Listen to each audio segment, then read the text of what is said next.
I'm a pure equity person. I'm a equity lover. मेरे लिए equity सब कुछ है। मैं अगर अपनी पर्सनल अप्रोच आपको बताऊंगा तो मैं 100% इक्विटी में ही इन्वेस्ट करता हूँ और मैं इन्वेस्टेड रहता हूँ। ऑल्दो उसमें मैं डाइवर्सिफिकेशन करता हूँ, कुछ पैसा म्यूचुअल फंड में डालता हूँ, कुछ पैसा ट्रेडिंग के लिए रखता हूँ, कुछ पैसा इन्वेस्टमेंट के लिए रखता हूँ। माई मोटो इज़ वेरी क्लियर। मैं एक क्लियर पिक्चर दिखाना चाहता हूँ स्टॉक मार्केट के। Stock market is not a speculation कि आप यहाँ आके सट्टे मारो। ये एक ऐसी जगह है जहाँ पे आप अपना वेल्थ क्रिएट कर सकते हो। ये कोई एटीएम मशीन भी नहीं है कि आप रोज आओ और इससे पैसा निकाल के चले जाओ। We are not into product sellings. हम लोग सोल्यूशंस प्रोवाइड करते हैं। सोल्यूशंस में क्या होता है कि जैसा जिसका परसेप्शन है, जैसे जिसकी नीड है, जैसे जिसकी रिक्वायरमेंट है, तो उसके हिसाब से उसको बेस्ट सूट देते हैं।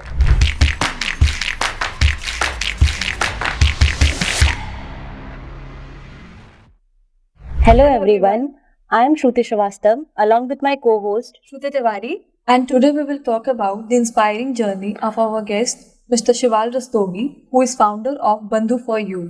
and we'll also discuss about his inspiring journey, like from where he started the Bandhu for You and has made his company come this long way. So let's begin. So in our last episode, we already discussed about the stock market and various methods of investment and how to make wealth. Now today we wanted to know about you and about your company, like how you started your journey and how it came into your mind that you wanted to start this company. Okay, first of all मैं बहुत छोटे शहर से belong करता हूँ और छोटे शहर के जो लोग होते हैं वो एम्बिशियस बहुत होते हैं। मैं बचपन से ही बहुत ज़्यादा एम्बिशियस था, लोगों के बारे में पढ़ता था, जो भी सक्सेसफुल लोग होते थे उनके बारे में मुझे पढ़ना बहुत अच्छा लगता था। तो शुरुआत से मुझे ये पता था कि कुछ ना कुछ तो करना है, और जैसा कि मैं बिजनेस फैमिली को बिलोंग करता था तो मुझे यही लगता था कि बिजनेस ही मेरे लिए बेस्ट सूट है। ऑल्दो मैंने कई साल नौकरी की जिससे कि मुझे एक्सपीरियंस गेन हुआ और उसके बाद में मैंने अपना बिजनेस खड़ा किया। तो जब मैंने स्टार्ट किया था तो सबसे पहला थॉट प्रोसेस यही था कि बिजनेस करना है, इसलिए मैंने कॉमर्स साइड को चूज़ किया। तो मैंने 11 साल कॉमर्स पढ़ा, इकोनॉमिक्स पढ़ा 11 साल। तो उससे मुझे पता चला कि क्या क्या चीज़ें बिजनेस के लिए ज़रूरी है। उसके बाद में जब मेरे पास में नॉलेज नहीं था, क्योंकि स्टॉक मार्केट जब मैं पढ़ता था तो उस समय ऐसा कोई कोर्स नहीं बना हुआ था स्टॉक मार्केट के लिए कि स्टॉक मार्केट के बारे में कोई बता सके, तो उसके लिए मैंने जॉब करना शुरू किया। जब जॉब किया तो पता चला कि कैसे काम करवाया जाता है। 2 साल जैसे ही हुए काम करवाने के तो मुझे पता चला कि खुद का इन्वेस्टमेंट भी करना बहुत ज़रूरी है। साथ ही साथ अगर हम अलग से कोई इनकम सोर्स बनाना चाहते हैं या वेल्थ क्रिएट करना चाहते हैं तो स्टॉक मार्केट में इन्वेस्टमेंट भी रिक्वायर्ड है। तो इन्वेस्टमेंट रिक्वायरमेंट के लिए मैंने छोटा छोटा पैसा यहाँ से प्लॉट करना शुरू किया और धीमे धीमे उसको ग्रो किया, और यही सोच के ग्रो किया उस पैसे को कि इस पैसे से मैं आगे चल के अपना बिजनेस करा दूँगा, क्योंकि salaries are very less everywhere. धीमे धीमे जब पैसा आप प्लॉट करते हो, अपना इन्वेस्टमेंट करते हो सेविंग से निकाल के, तो वो पैसा बहुत छोटे छोटे पैमाने में जाता है और एक बड़े स्केल पे डेवलप हो जाता है। तो यही हुआ कि 15-17 साल मैंने जब इस पैसे को इकट्ठा कर लिया अच्छे से और एक फॉर्म अमाउंट बन गई, तभी मैंने अपनी जॉब क्विट कर दी और उसके बाद में मैं अपना बिजनेस शुरू करना शुरू किया। बेसिकली थॉट प्रोसेस ये था कि मार्केट जो है, स्टॉक मार्केट जो है वो बहुत डायनामिक इंडस्ट्री है और यहाँ पे लोगों का फेथ नहीं बन पाता था जब मैंने शुरू किया था, क्योंकि बहुत सारे लोगों से मैं बात करता था तो उनका विश्वास नहीं होता था, उनके फैमिली मेम्बर्स कभी अलाउ नहीं करते थे उनको, और एक हीन भावना से देखा जाता था स्टॉक मार्केट पर्सन को। तो मेरा परसेप्शन काम करते करते ये बना कि एटलीस्ट मुझे एक ऐसी पिक्चर क्रिएट करनी है मार्केट में जिससे कि लोग स्टॉक मार्केट को अच्छा समझने लगे और स्टॉक मार्केट में काम करने वाले लोगों को भी अप्रिशिएट करने लगे। तो अभी तक जो मेरा विज़न है वो यही है कि कम से कम मुझे 1 लाख लोगों को फाइनेंशियल अवेयरनेस देना है और उनको पोर्टफोलियो बिल्डअप करने में उनकी हेल्प करनी है। साथ ही साथ स्टॉक मार्केट को अच्छी दृष्टि से लोग देखें और इसमें अगर कोई भी कमियां हैं जो लोग नहीं जानते हैं उनके बारे में जानकारी देना। तो ओवरऑल ये काम मैं शुरुआत से कर रहा हूँ।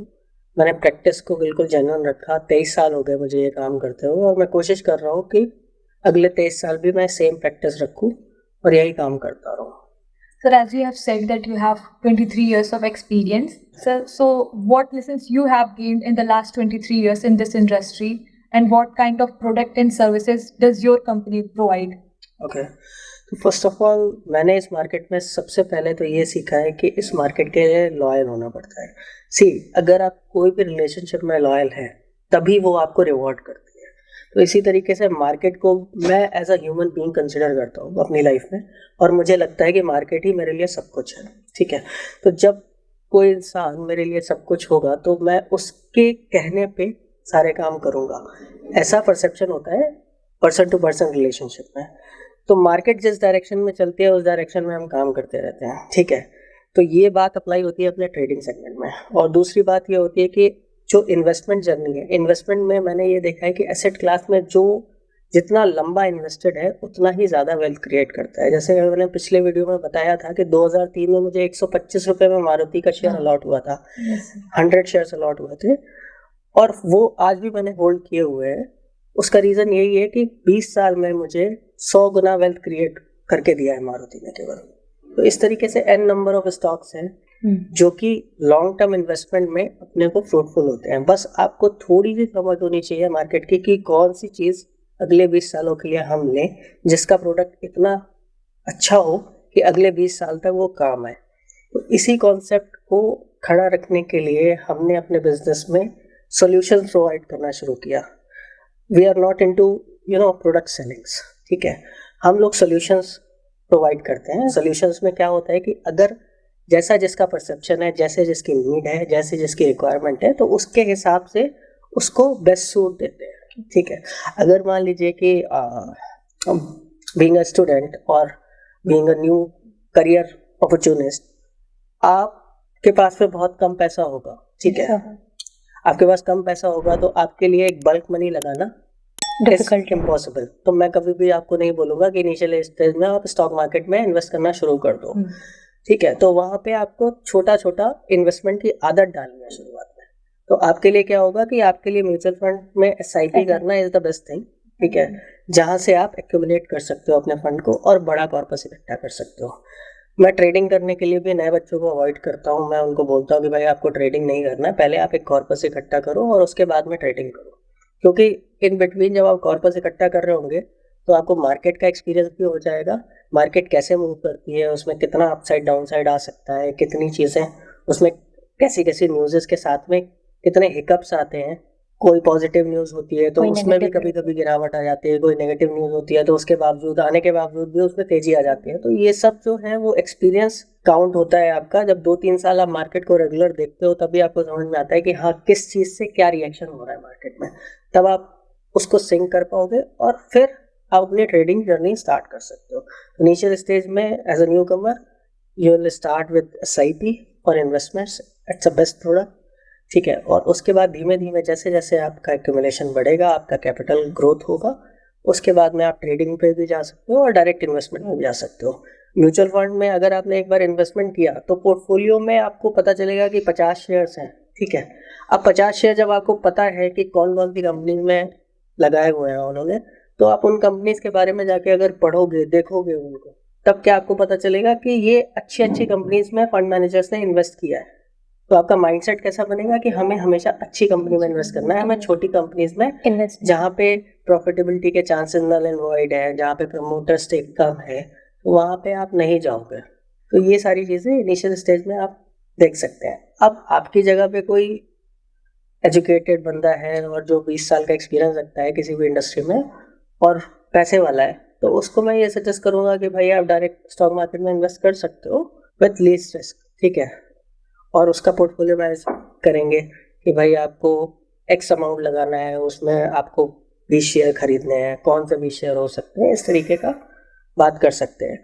और अगर कोई रिटायरमेंट स्टेज पे है या रिटायर्ड हो गया है तो उसके लिए अलग बात करेंगे। वहाँ पे थोड़ा सा आप डिफेंसिव हो जाते हैं, और डिफेंसिव होने का रीज़न ये है कि वहाँ पे रिक्वायरमेंट्स काफ़ी कम होती हैं, बस उनको महीने का खर्चा चाहिए होता है। बिकॉज अभी तक अगर वो रिटायर नहीं हुए तो उनको सैलरी आ रहा था, लेकिन रिटायरमेंट के बाद कई लोग ऐसे होते हैं जिनको सैलरी नहीं आता, क्योंकि पेंशन तो केवल गवर्नमेंट एम्प्लॉयज़ को ही आता है। ठीक है, तो उन गवर्नमेंट एम्प्लॉयज़ को पेंशन आता है, वो अपनी भरपाई कर सकते हैं खर्चों की, लेकिन जो प्राइवेट जॉब में है वो कैसे अपनी कमाई चलाएं, क्योंकि 50-60 साल के बाद में अगर कोई बंदा काम करना भी चाहे तो कई लोगों का शरीर गवाही नहीं देता काम करने के लिए, तो उन्हें कोई एक्स्ट्रा इनकम चाहिए होती है जिससे कि उनका सर्वाइवल होता रहे और उनका कैपिटल डी ग्रोथ भी ना हो, क्योंकि कैपिटल अगर खाना शुरू कर दिया तो कहीं ना कहीं जाके तो वो खत्म हो जाएगा। हाँ, तो बेसिकली जैसा इंसान है उसके हिसाब से हम उसको वैसा सुटेबल solutions. प्रोडक्ट देंगे, सुटेबल चीजें देंगे और उसको एडवाइस करेंगे as per our best. So what is your motto? Like, what advice would you give to the investor who are interested in investing in trading? My motto is very clear. मैं एक clear picture दिखाना चाहता हूँ stock market के। Stock market is not a speculation thing कि आप यहाँ आके सट्टे मारो। ये एक ऐसी जगह है जहाँ पे आप अपना वेल्थ क्रिएट कर सकते हो। ये कोई एटीएम मशीन भी नहीं है कि आप रोज जाओ और इससे पैसा निकाल के चले जाओ। तो आपको मैं ये समझाना चाहता हूँ कि जो स्टॉक मार्केट है उसका क्लियर पिक्चर क्या है, और यहाँ पे जितने भी इन्वेस्टर मेरे पास आते हैं, मेरे साथ में एसोसिएट होते हैं, उनको भी मैं यही बात बताता हूँ कि ये 1-2 दिन का काम नहीं है। अगर आप इन्वेस्टमेंट करना चाहते हैं तो भी आपको लॉन्ग टर्म अप्रोच के साथ में काम करना है। अगर आप ट्रेडिंग करना चाहते हैं तो भी आपको Long term long term approach के साथ ही काम ही करना है। आप चाहे इंट्राडे ट्रेडर हो, लेकिन फिर भी आपको अप्रोच जो लगेगी वो लॉन्ग टर्म वाली ही लगेगी। शॉर्ट टर्म अप्रोच से स्टॉक मार्केट में काम नहीं चलता। कई लोगों से मैं बात करता हूँ, उनका थॉट प्रोसेस होता है कि भाई कोई एक रिकमेंडेशन दे दो कि हमारे पैसे बन जाए, लेकिन वो पैसे किस काम के हैं? आप आज अगर मान लो कमा भी लोगे किसी के कहने पे तो वो आप खर्च कर दोगे, फिर आपके 2 दिन में, 4 दिन में, 10 दिन में वही सेम रिक्वायरमेंट खड़ी हो जाएगी। तो इससे बढ़िया इतनी बड़ी वेल्थ क्रिएट करो कि आपकी सारी रिक्वायरमेंट वही फुलफिल कर दें। एक्सपेंसेस अनलिमिटेड है, अर्निंग्स लिमिटेड है। राइट। तो ये सारी चीज़ें आपको इस तरीके से करनी है कि लॉन्ग टर्म अप्रोच के साथ में, चाहे आप ट्रेडिंग के जर्नी में हो चाहे इन्वेस्टमेंट की जर्नी में हो। और मैं अपनी बेस्ट नॉलेज के हिसाब से पूरी कोशिश करता हूँ अपने एसोसिएटेड जो हमारे साथ में एसोसिएटेड क्लाइंट्स हैं उनको हेल्प करता हूँ कि उनका इन्वेस्टमेंट जर्नी और उनका ट्रेडिंग जर्नी स्मूथ चले। कस्टमाइज सॉल्यूशंस देते हैं आप। राइट।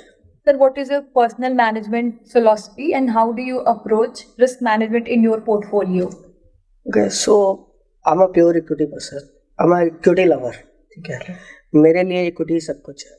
तो मैं अगर अपनी पर्सनल अप्रोच आपको बताऊंगा तो मैं 100% इक्विटी में ही इन्वेस्ट करता हूँ और मैं इन्वेस्टेड रहता हूँ। ऑल्दो उसमें मैं डाइवर्सिफिकेशन करता हूँ, कुछ पैसा म्यूचुअल फंड में डालता हूँ, कुछ पैसा ट्रेडिंग के लिए रखता हूँ, कुछ पैसा इन्वेस्टमेंट के लिए रखता हूँ। ये 3 पैरामीटर्स हैं जहाँ पे मैं डाइवर्सिफिकेशन करता हूँ, बट मैं इक्विटी में ही इन्वेस्टेड रहता हूँ। All my money Money is invested. Always goes to equities only. ठीक है, मैं और कोई इन्वेस्टमेंट अप्रोच नहीं अपनाता। इसके अलावा जो मेरा पोर्टफोलियो मैनेजमेंट का स्टाइल है, for me it is like कि जो 5% अप्रोच होती है, 5% इन्वेस्टमेंट अप्रोच होती है, उसी को मैं फॉलो करता हूँ। कभी भी किसी भी इंस्ट्रूमेंट में, किसी भी स्टॉक में, किसी पर्टिकुलर सेक्टर में, किसी पर्टिकुलर सेगमेंट में मैं 5% से ज़्यादा इन्वेस्ट नहीं करता। लाइक अगर मैं ऑटो शेयर्स में बुलिश हूँ इन एनी केस, तो मैं ऑटो शेयर्स में मैक्सिमम कैपिटल का 5% ही प्लॉट करूँगा। या फिर अगर कोई मैं थीमेटिक फंड लेता हूँ जैसे कि एनर्जी फंड्स हैं या फिर आपका डिफेंस का फंड है, तो उसमें भी मैं 5% से ज़्यादा एलोकेशन नहीं करूँगा। मैं इन बातों का ध्यान रखता हूँ कि अगर म्यूचुअल फंड्स में जिस तरीके का इन्वेस्टमेंट है मेरा, तो वो रेप्लिकेट ना हो रहा हो मेरे पोर्टफोलियो में जो मैं डायरेक्ट इन्वेस्टमेंट करता हूँ। तो इन सब चीज़ों का ध्यान रखता हूँ। और सबसे बड़ी चीज़ मैंने जो स्टॉक मार्केट में सीखा है कि डिसिप्लिन। अगर आप डिसिप्लिन से कोई भी इन्वेस्टमेंट रेगुलर बेसिस पे करते रहेंगे तो सर्टेनली मार्केट 1 साल, 2 साल, 3 साल, 5 साल किसी को रिवॉर्ड ना करे। क्योंकि मैंने अपनी जर्नी में देखा है, कई साल ऐसे बीते हैं मेरी जर्नी में कि वहाँ पे मुझे कोई रिवॉर्ड नहीं मिला। बट द थिंग इज कि उन 5 सालों की भरपाई मार्केट 1 साल में ही कर देता है आपके लिए, अगर आपका डिसिप्लिन आप मेंटेन कर रहे हो। और इसके अलावा आपको बस थोड़ी सी नॉलेज होनी चाहिए कि किस कंपनी में या किस सेक्टर में ग्रोथ आने वाली है। थोड़ा सा आपको मार्केट में जब आप डिस्कशन करेंगे मार्केट के लोगों के साथ में, तो वहाँ से आपको पता चलता रहेगा कि क्या चीज़ें मार्केट में चल रही हैं। Okay, sir. So talking about your company, we are very eager to know about the journey of Bandhu for you. Okay, so Bandhu for you somewhere around सितंबर 2017 में हमने बनाई थी। I started working for this company since 2019. 2019 मार्च में हमने अपने office का इनाग्रेशन किया था. मार्च में, इट वॉज 9th March 2019. और वहाँ से हमने एक कमिटमेंट किया था अपने आप से कि हम अपने क्लाइंट्स को एक जेन्युइन एडवाइस देंगे और उनको वेल्थ क्रिएट करने में हेल्प करेंगे. वहाँ से स्टार्ट किया था. तो वहाँ से इनिशिएट किया कस्टमर बेस बनाना, और आज लगभग 5.5 साल, 5.25 साल का टाइम हो चुका है. तो हमारे पास में लगभग 2,500 से भी ज़्यादा क्लाइंट्स हैं आज की डेट में. और बहुत सारे क्लाइंट्स ने हमें रिव्यू भी किया है ऑनलाइन, आप जाके देख सकते हैं. तो बेसिकली हमारा रिदम यही था कि उनको स्पेसिफिकली जो उनकी रिक्वायरमेंट है उसके अकॉर्डिंग प्रोडक्ट देना, सॉल्यूशंस प्रोवाइड करना, और वहाँ पे उनको वही चीज़ें मिली. जैसे कि बहुत सारे क्लाइंट्स हैं वो बहुत एडमायर करते हैं कि भाई आपने जो रिकमेंडेशंस दी थी, जो आपने रूल्स बताए थे इस बिज़नेस में अर्निंग्स करने के या वेल्थ क्रिएट करने के, तो वो सारे काफ़ी फ्रूटफुल रहे हैं उनके लिए, और वेल्थ भी क्रिएट हुआ है. इनफैक्ट 2019 से अभी तक अगर मैं बोलूँ तो ऐसे कई लोग हैं हमारे पास में, जैसे कि मार्केट को खूब चली है, तो मार्केट में 3-4 गुना पैसा भी 2019 से भी अभी लोगों ने बनाया है.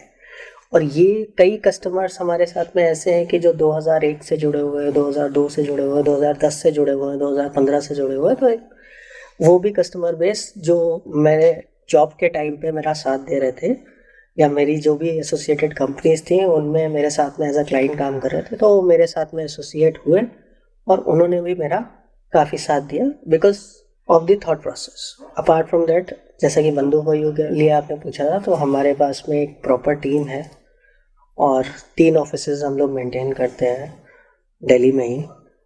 उसमें हम लोग हेल्प करते हैं लोगों को कि वो कैसे कैसे अपना पोर्टफोलियो मैनेज करें. उनका हम हेल्थ इंश्योरेंस, लाइफ इंश्योरेंस भी मैनेज करते हैं, जनरल इंश्योरेंस भी मैनेज करते हैं. मतलब फाइनेंशियल इंडस्ट्री में अगर कुछ भी काम है तो we are one point of contact for them.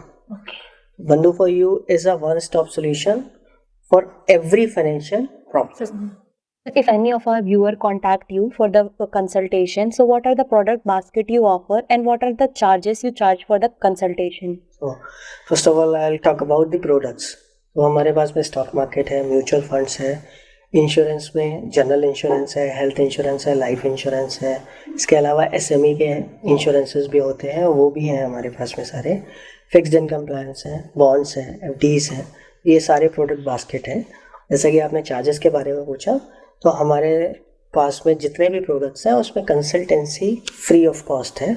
अगर कोई इंसान केवल हमसे रिव्यू भी लेना चाहता है, अपना पोर्टफोलियो रिव्यू कराना चाहता है, या फिर एक कंसल्टेशन कॉल अरेंज करना चाहता है हमारे साथ में, तो वो कंसल्टेशन कॉल हम फ्री ऑफ कॉस्ट प्रोवाइड करते हैं. इसमें कोई भी एडिशनल चार्जेस हम नहीं लेते हैं उससे. तो आसानी से आप लोग अप्रोच कर सकते हैं और हमारे मैसेंजर पे, हमारे यूट्यूब पे, हमारे इंस्टाग्राम पे या व्हाट्सएप पे हमें कनेक्ट करके हमसे एक फ्री कंसल्टेशन स्लॉट ले सकते हैं, और हम उस पर आपकी पूरी मदद करेंगे, कोशिश करेंगे कि आपकी प्रॉब्लम को सॉल्व किया जाए. So your journey was really very inspiring and we hope you will always guide us in our financial journey ahead. Thank you. So if you need guidance, you can contact Bandhu for you. Hope you like this video. We upload our video every Wednesday and Saturday. So if you have any query, you may ask in the comment section. So please like, share and subscribe. Thank you.